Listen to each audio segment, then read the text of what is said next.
आज पूरा एक हफ्ता हो गया है जब ट्रंप और ज़ेलेंस्की की ओवल हाउस वाइट हाउस में भिड़ंत हुई थी।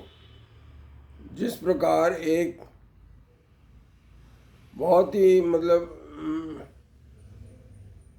बदतमीजी से बात हुई थी, उससे तो लगता था कि ये दुनिया जो है अब न्यूक्लियर वॉर की तरफ बढ़ रही है।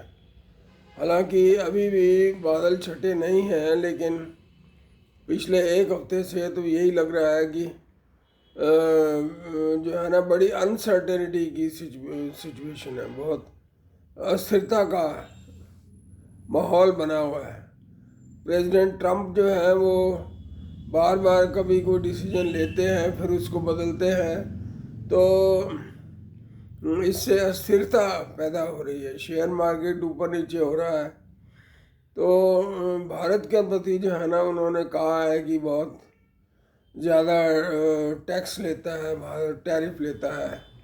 एक मोटरसाइकिल थी जो बहुत कम बिकती है भारत में, तो उसके ऊपर जो है 100% टैक्स लेता है। अब भारत ने वो 15% कर दिया, तो भी उनको चैन नहीं है।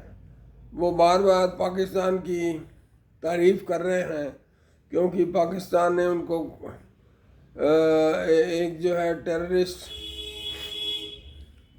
जिसने हमला किया था अमरीकी फौजियों के ऊपर, अफ़गानिस्तान से जब वो जा रहे थे उसमें काफ़ी अमेरिकी फ़ौजी मर गए थे, तो उसको पकड़ के उनके हाथ देने में, उसको उनको सौंपने में जो है ना उसने मदद की है पाकिस्तान ने। तो इस तरह से वो गदगद है।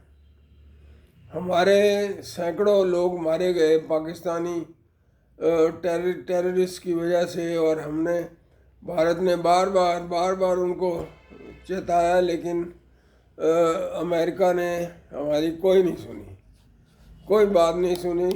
और हाँ, यही कहा कि मतलब ये आप सुलझा लो, ये कर लो, वो कर लो।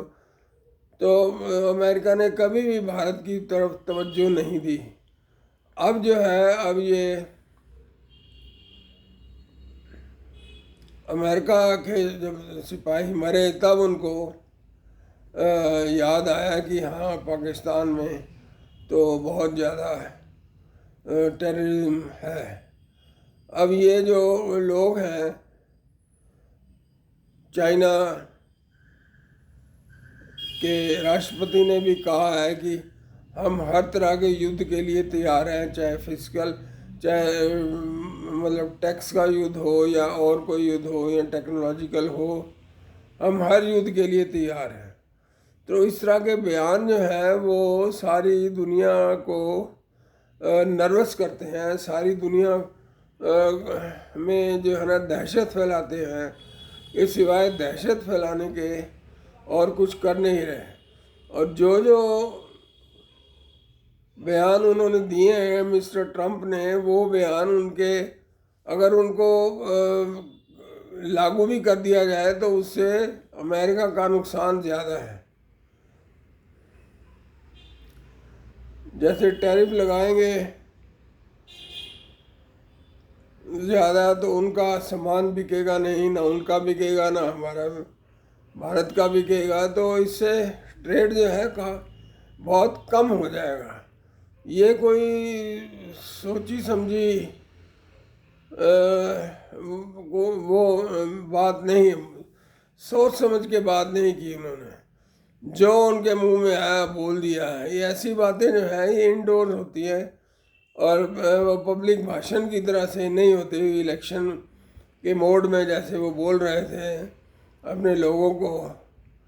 तो इलेक्शन मोड में अब वो इलेक्शन चले गए, वो जीत गए, तो अब वो अपने बदले ले रहे हैं उन लोगों से जो उनके साथ इलेक्शन में खड़े नहीं हुए। इसीलिए उन्होंने H1B वीज़ा के ऊपर जो भारतीय काम कर रहे हैं उनकी शर्तों को भी कड़ा कर दिया है। अब उनके बच्चे जो हैं वो भारत में, वो अमेरिका में नहीं रह सकेंगे। तो बहुत उल्टी सीधी बातें उन्होंने की हैं। तो हमें देखना ये पड़ेगा कि क्या